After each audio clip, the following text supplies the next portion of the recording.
Hi, this is Dr. McNeal, and welcome to this brief video. In today's video, I plan to introduce to you a new writing style for some, maybe a review for others, called the meal plan.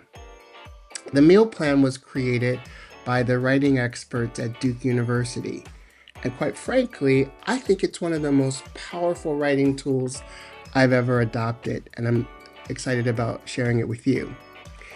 There's some key benefits, and I think that the key benefit is if you adopt this style, not only are you more likely to have greater control and better results with your discussions, your written assignments, but also when you get to the stage, as many of you are, of creating and composing a very large project like a master's thesis or a doctoral dissertation. The meal plan is actually something that we've already learned.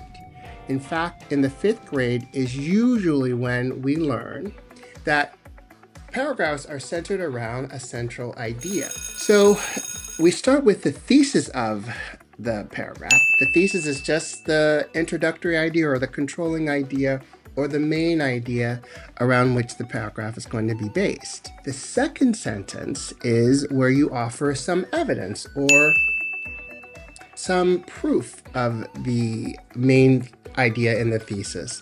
Sentence 3 and 4 are continuing the discussion or the argument. And then in the 5th sentence, you should wrap it up, sort of link back to the main idea and prepare the reader for the subsequent paragraph. Somehow, I think we've gotten away from this very simple writing style. And often I read students' work where the paragraphs or the ideas sort of ramble about a bit. And I think that oftentimes we don't put as much time and energy into developing academic writing skills, particularly when we are very, very busy adults. So I teach at every level in higher education, from the associate level all the way to the doctorate level. And I can confirm that writers at every level struggle with very much the same things. And so I'm going to present this to you, but I want to say that academic writing is not an innate skill. It requires exposure, it requires practice, and it requires a commitment to improve. I remember myself, I'll never forget this. I was always a fairly confident writer, I thought, but somewhere along the way, I believe it was in my graduate program. Remember the doctor, I remember the instructor. Not sure if it was my doctorate program or my graduate program, but I remember Dr. Quisenberry said, "McNeal, you're a fairly good writer, but your work would really benefit from following the meal plan." I had no idea what he was talking about. And of course, I was a little bit resistant. But once I finally gave in and really started to take a look at sort of the logic of the meal plan and also just how easy it was to follow, I began to really lean into it. And I would say that it's probably Dr. Quisenberry's feedback is probably the best single feedback that I've received in my entire academic career. So I'm excited to share that style with you. You ready? Let's go. All right. So we're going to use this discussion to demonstrate not only how to write in the meal plan in the 5-sentence paragraph format, but also to cite correctly using APA, American Psychological Association's 7th edition standard. So here is kind of a typical discussion that you might find. In fact, this is a discussion that I use in one of my classes. It asks for the following things: what is psychology? When did the field begin? Who are some of your favorite theorists? What areas or fields of psychology do you believe has made the greatest contributions? And if you could invite 3 theorists to dinner, or practitioners, someone living or not, to dinner, who would you invite and why? Okay, so let's start with the response. You can see here that I have already sort of pre-written 3-paragraph response. and each paragraph is sort of centered around a general idea. In fact, to highlight what the main idea in each paragraph is, I'm going to actually highlight it in green. So here's the first sentence. Let's make that green. Here's the first sentence in the second paragraph. Make that green. And the first sentence in. Okay. So you can see that the first paragraph, the main idea is psychology is the scientific study of the mind and behavior, encompassing a wide range of topics, including thoughts, emotions, and actions. So everything in that paragraph is centered around that idea. In the second paragraph, I'm taking on the thing about the element of the prompt about who you would invite to dinner and why. I say, if I could host a dinner with my favorite theorists, if I could host a dinner with my favorite theorists, Freud, Jung, and William Kahn would absolutely make the list. So that's the main idea for the second paragraph. In the third paragraph, I say, for dessert, I would invite Catherine Briggs and Isabel Myers to continue the conversation. So the meal plan starts off with a main idea that introduces the thesis or the main topic of the paragraph. And you can see that. I'm also going to highlight the last sentence because the last sentence and the first sentence sort of are bookends. So the first sentence introduces the idea, the last sentence or the fifth sentence sort of wraps it up and prepares the reader for the next paragraph. I'll do that the same for the last paragraph, last sentence in paragraph 2, and the last sentence in paragraph 3. All right, so I used to really struggle with getting my students to write in the meal plan because the meal plan works like this. M is for main idea, M-E-A-L. Even though there are 4, it really sort of stands for 5 sentences for the paragraph. So M stands for main idea, and you can see the main ideas are all highlighted in green, the first sentences. The second sentence is called evidence, or E for evidence. And the evidence in scholarly writing is really dependent on how you want to illustrate from where you are drawing your ideas. In other words, citations. So there are 2 kinds of citations. There is a narrative citation that you place at the beginning of the sentence or somewhere in the sentence where you're calling out the name of the author or authors. And there's an in-text citation that is at the end of the sentence in parentheses that just sort of points to from where you are drawing. Both do the same thing, but a narrative citation is when you're specifically calling out the name of the author as an important part of the prose. In the in-text citation, you're simply telling the reader from where the idea can be drawn. So I'm going to highlight the second sentence. Let's make that yellow. Make that also yellow. And yellow. There we go. So, according to the meal plan, there should be a citation in every second sentence of every paragraph, at the minimum. So if there are no other citations in the paragraph, there should be a citation in the second sentence. Not the M sentence, not the first sentence, but the second sentence, and I'm going to show you that.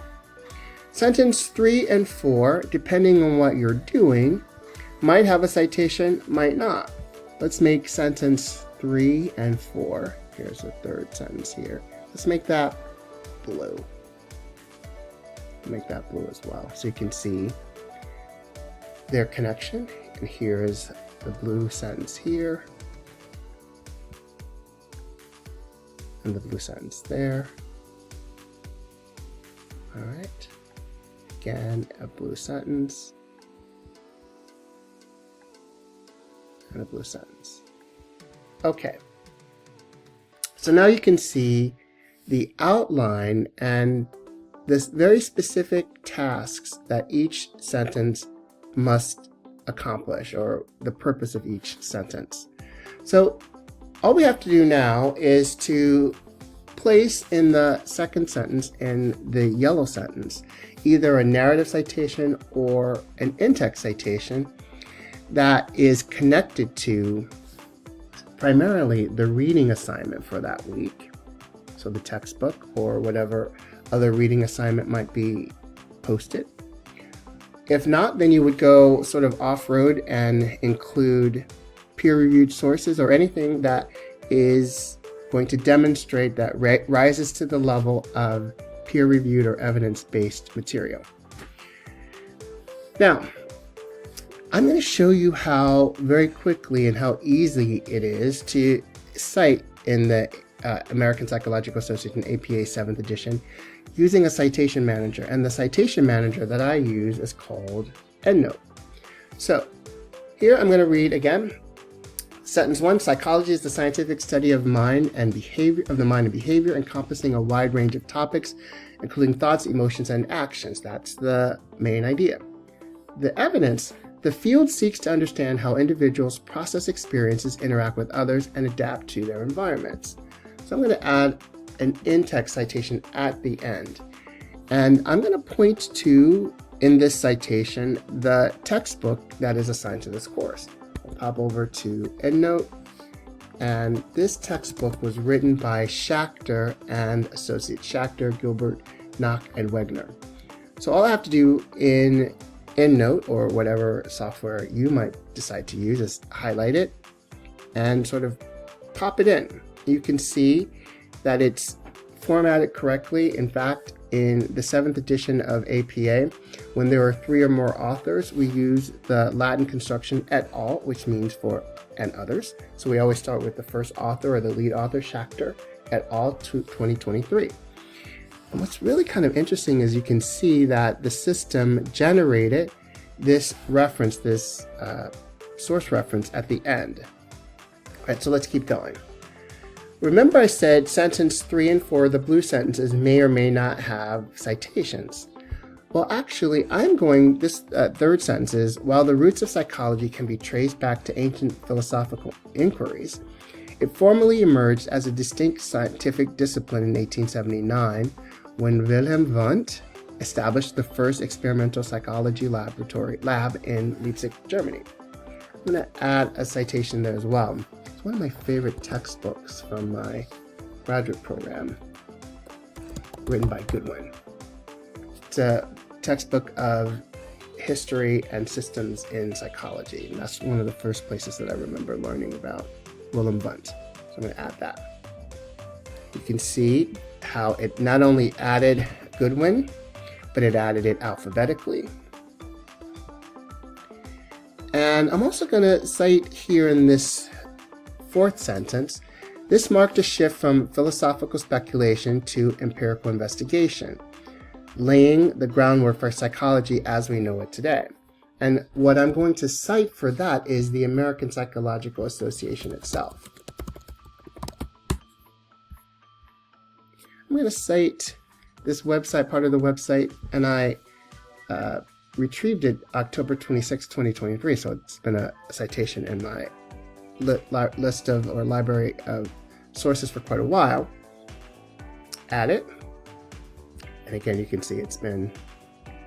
So if I take the highlight off of our first paragraph, what you get to see is how the paragraph was updated now that it has citations in the second sentence where it belongs, third and fourth because I'm adding additional insight and information, but it doesn't have a citation in the first nor the fifth sentence.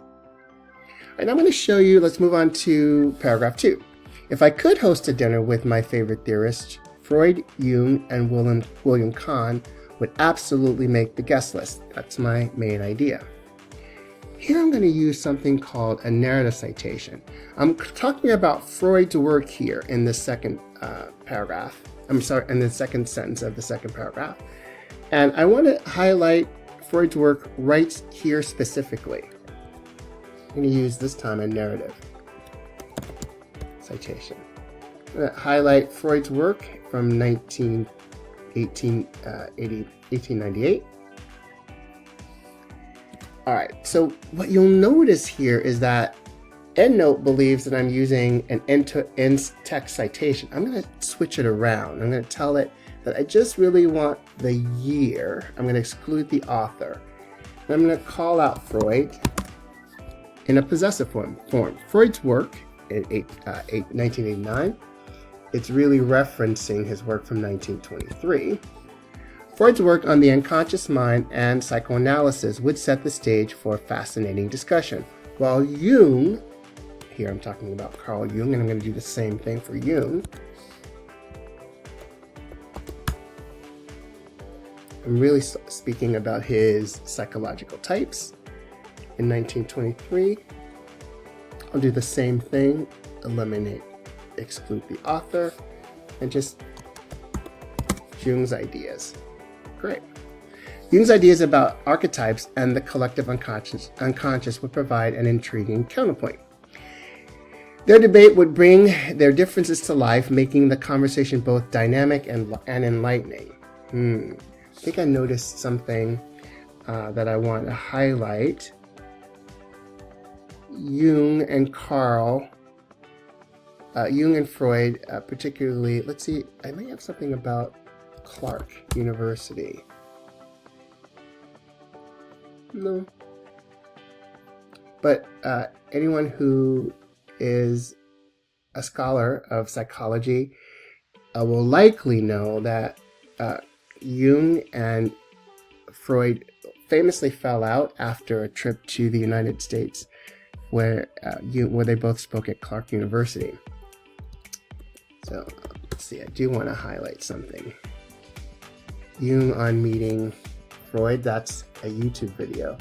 I think YouTube videos are a very useful resource. Oftentimes students don't utilize them as much as they could.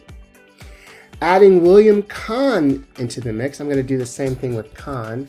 William Kahn is a professor from Boston University. He is best known for his work in developing the employee engagement theory.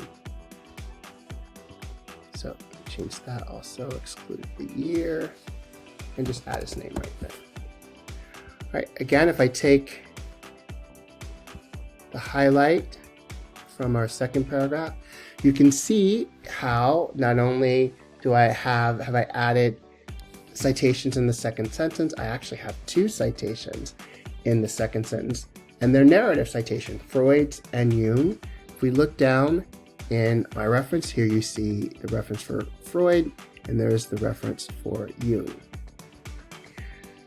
All right, so let's move on to the last paragraph. For dessert is my main idea. I would invite Catherine Briggs and Isabel Myers to continue the conversation. That's my main idea. Their development of the Myers-Briggs type indicator aligns beautifully with the themes Freud and Jung explored and could bridge the gap between individual psychology and practical applications in modern settings. A lot of people don't know that Myers-Briggs were two women, and those two women are mother and daughter. It's one of my favorite sort of little artifacts about psychology that people don't know, or most lay people don't know. You probably do. So let's find something on Myers-Briggs in my library. I use Myers-Briggs quite a lot. This time actually I'm going to use not just a single citation, I'm going to synthesize. I'm going to talk about Myers-Briggs, the personality type. I'll add that. And I'm going to also add some misconceptions about Myers-Briggs that I want to bring to light. And no, let's do not that. Let's do the strange history. There we are. Let's bring 5 things you didn't know. There we are. So now I've got in this second sentence in the third paragraph what's called a synthesized citation, where I'm pulling together the ideas of more than one author. This is a higher order scholarly skill that you should be aiming for, whether you're at the associate level or if you're at the doctorate level. I'm also going to just sort of say, I'll add something here, say E comma G period, E period G period. Like, for example, here, check these sources. Briggs and Myers could share how their work builds on these foundational theories while offering insights into how personality assessments are used today, especially in workplace contexts. I don't really need to do anything there to add. I'm just continuing to talk about it, so I'm not going to cite something there. You don't have to cite every sentence. Hearing them connect their work to Kahn's research on organizational engagement would be the perfect way to end the evening. Of the theories I have mentioned, the one who has made the most significant impact would be Freud. Those contributions are controversial among modern researchers. So let's take off the citation, or the highlights, so that you can see the citations. And voila, you can see how we have upgraded the work from, it was fairly good work, but without citations, the work sort of, it devolves or floats down to the level of what I would call sort of uninformed or creative or a simple essay. Here in psychology, your job is to demonstrate not only that how you are leveraging the assigned reading, but how you are connecting the big ideas and the big theorists of psychologists across the board. So at the beginning, you probably don't have a lot of references, nor have you read quite a lot. There might also be a little bit of what I like to call library phobia or writing phobia. It takes time. So I invite you to take a look, review this video, rewind it, stop it, ask questions. And I also invite you to review and visit the Duke University website, where you will find sort of a writing guide that outlines the steps and the process and how to use and leverage the meal plan effectively. Hope this helps. I'm looking forward to hearing from you, and good writing.